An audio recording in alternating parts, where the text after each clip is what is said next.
Hello and welcome to 5-Year Club video number 277. As you can see, the stock market is still not back to happy yet. We're still down. Things have not recovered. But that's okay. You know, typically the stock market drops really fast and recovers slowly. Let's start from this end. And recovers slowly. But it recovers more of the time than it falls, and so overall we make money. Yeah, so anyway, if you are purchasing stocks on Monday, you will be purchasing cheaper stocks than you would have been, I guess, only one Monday ago, not that long ago. Anyhow, in 277, the article I wanted to talk about was how does your net worth compare to other people your age? I want to get really concrete. I want you to see these numbers, and I want you to think about this. And the other part about it is I don't entirely agree with the article, and we're going to see where I diverge and why I diverge in that way. This is by Katie Brockman on Fool.com. It's challenging to paint a picture of your overall financial health because there are so many factors involved. How much do you have saved for retirement? How much debt are you carrying? Do you have an emergency fund? The one figure many people point to, though, is your net worth. That is, what you own minus what you owe. Your net worth accounts for your property, savings, and debts, and it can give you a decent idea of where you stand financially. To calculate your net worth, simply add up everything you own, your assets, and subtract everything you owe, liabilities. Assets can include home equity, a car, retirement savings, and more, while liabilities include a mortgage, student loans, and other forms of debt. If your net worth is deep in the negative, it means you owe far more than you own, and you need to work on paying down your debts. On the other hand, you may find that you can give yourself a pat on the back if your assets outweigh your liabilities. You know, I gotta say, I think the car is kind of fake. So if you're including your car in your net worth, take it out. It's fake. The car is going down in value. You need it to get to work, so you're never gonna sell it to pay off anything. I mean, unless you're like really upside down on your car, where it's like you got $35,000 of car and you got $35,000 of debt. Student loan debt, for example. Sell the car, pay off the student loan debt, get a $6,000 car, you'll be fine. Let's keep going. The thing about net worth, however, is that there's no agreed upon benchmark of success. I disagree with that. Your net worth, well, I guess I can't disagree that there's no agreed upon benchmark. There's a lot of confused people out there. Your net worth is highly dependent upon your individual circumstances, so it's tough to set your sights on a certain figure. However, one formula that can help you gauge where you stand is outlined in Thomas Stanley and William Danko's book, The Millionaire Next Door, which I've discussed before on this channel, which states that your ideal net worth is calculated by multiplying your age by your pre-tax annual income and dividing the result by 10. So if you are 40 years old with an annual salary of $50,000, you should be aiming for a net worth of around $200,000. Even if you have a net worth goal in mind, it's human nature to measure yourself against others. Although it's important not to focus too much on keeping up with the Joneses, sometimes it's helpful to see how you compare to others in your age bracket. And I guess I would say, look, if you're talking about material possessions, it's not valuable to focus on keeping up with the Joneses.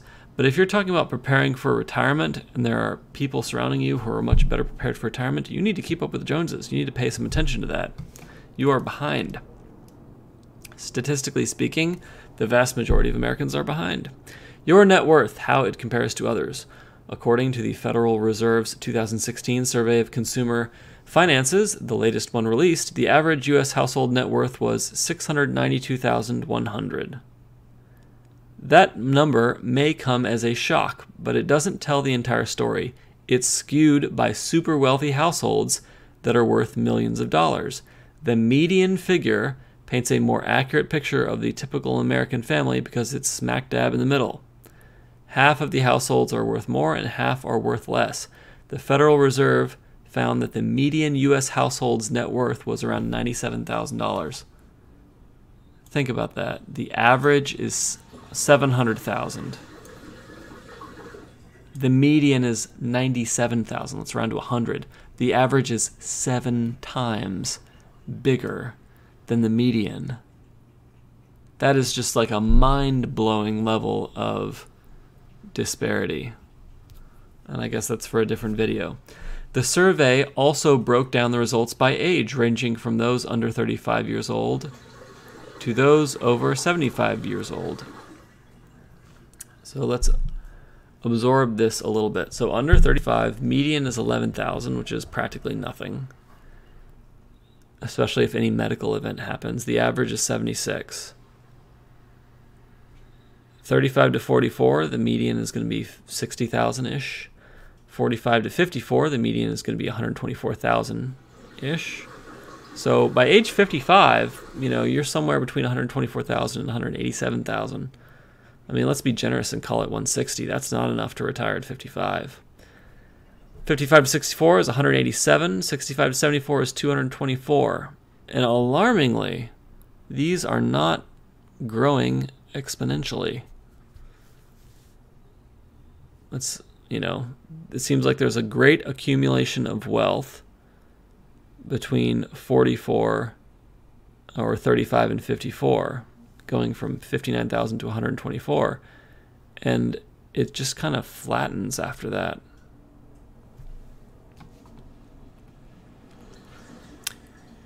If your net worth doesn't amount to what others your age are worth, don't get discouraged. It doesn't necessarily mean that you're off track financially. I gotta say, the numbers we looked at, you are off track financially.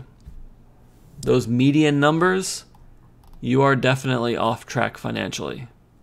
You need more. So I disagree with this article. Rather, there are a few other things to consider. Maybe this is trying to make the reader feel better about themselves.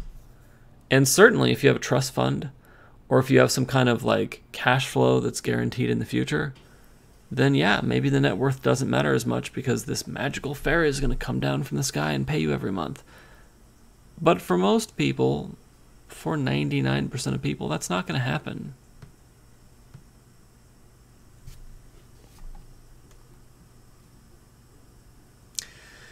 And I kind of hesitate to read this next part because I'm pretty sure I disagree with it quite a bit. Other factors that are important, that are more important than net worth.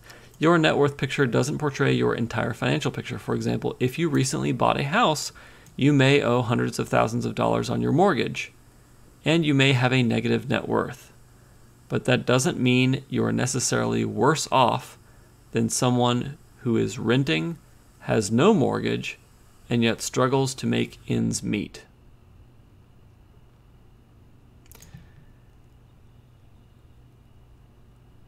Well, but let's think about this for a second.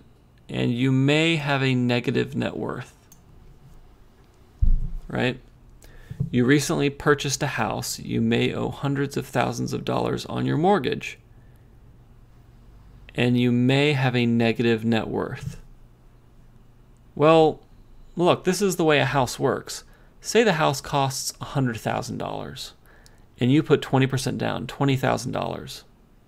So you have $20,000 of equity in the house. You owe $80,000, right, on the house. But here's the deal. You sell the house is worth $100,000. You pay off the $80,000 loan. You still have a positive net worth, even in that modest home scenario. If you have a negative net worth, okay, and you own a home, then perhaps you bought the home for $100,000 and now it's worth only $50,000. Well, then you paid way too much for your house and you're screwed and you are worse off than the guy who's renting, right? Other thing is, say you have student loans that are, I don't know, $50,000, right? So $20,000 equity in the home minus $50,000 of student loans. Now you're at negative $30,000. And someone, I guess, would argue, oh, but you're still better off than the renter. I'm not so sure, because now you are responsible for that mortgage and responsible for that student loan. You are less financially stable. Certainly, there are people you can find to compare yourself to who are spending way too much money and are not financially stable. But that's not our benchmark. Our benchmark is not, I'm better off than the guy who's screwed, but I'm also screwed. Our benchmark is, am I going to be okay? What is my fantasy at age 55? What's my fantasy at age 45? Where do I want to be in 5 years, in 10 years, in 20 years? That's our benchmark. And so this article, I think, misses the point when it discusses that you're better off than someone who's screwed. That's not what we're aiming for. We're not aiming for, I'm better off than the guy who's really screwed. I'm only mostly screwed. No, we're aiming for not screwed. That's why it's more important to look at the bigger picture. A single number can't tell you everything you need to know about your finances. That's true. You know, if you have a high net worth, but you have a consistently negative cash flow, things aren't going to work out in the long run. So you got to look at that. But by looking at a variety of factors, you can get a better understanding of where you need to improve. For example, first look at the types of liabilities you have. Things like mortgages, car loans, student loans, and credit card debt are all liabilities because you owe money. However, not all types of debt are created equal. Owing $100,000 on a mortgage, for instance, is very different from owing $100,000 in credit card debt. That's true. The interest rates are different on them. But again, $100,000 on a mortgage, it's not like a debt to celebrate.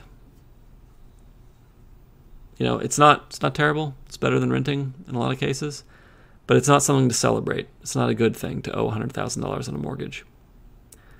High interest credit card debt in particular is one of the worst types of liabilities to have because it can cost you thousands of dollars in interest alone, and once it's paid off, you have little to show for it. Unlike a mortgage, for example, which allows you to obtain a home and build equity as you pay down the debt. So by reducing the bad types of liabilities first, you can improve your overall financial health. And that's kind of true. That's kind of true. But like, there are certain people who will be in $100,000 of student loan debt, which I'm sure this article probably classifies as an okay kind of debt. But the thing is, you can discharge in bankruptcy $100,000 of credit card debt. You can't discharge $100,000 of student loan debt in bankruptcy. And so if you're in a situation where you've had major health problems, then the student loan debt is worse.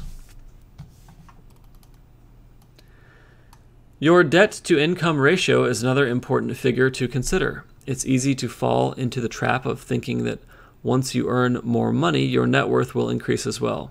That's not always the case, though. In fact, a quarter of Americans earning $150,000 or more per year say they're living paycheck to paycheck, according to a 2015 Nielsen Global Consumer Insights survey. What's more important than income alone, then, is how your income compares to how much you're spending each month. And this is a little bit different, right? So it says your income compared to your spending, but it started off the paragraph with debt to income. Those are different things. You could be spending on things that are not debt that are still hosing you. And it's very possible that you could have no debt, but you have these habits that cause you to spend way too much money. And so you really have to look at the bottom line, which is what is your savings each month? What is your savings rate? How much money are you transferring into savings from your income? These numbers are really all around the board, right? I mean, in this survey, it says a quarter of Americans earning $150,000 or more say they're living paycheck to paycheck.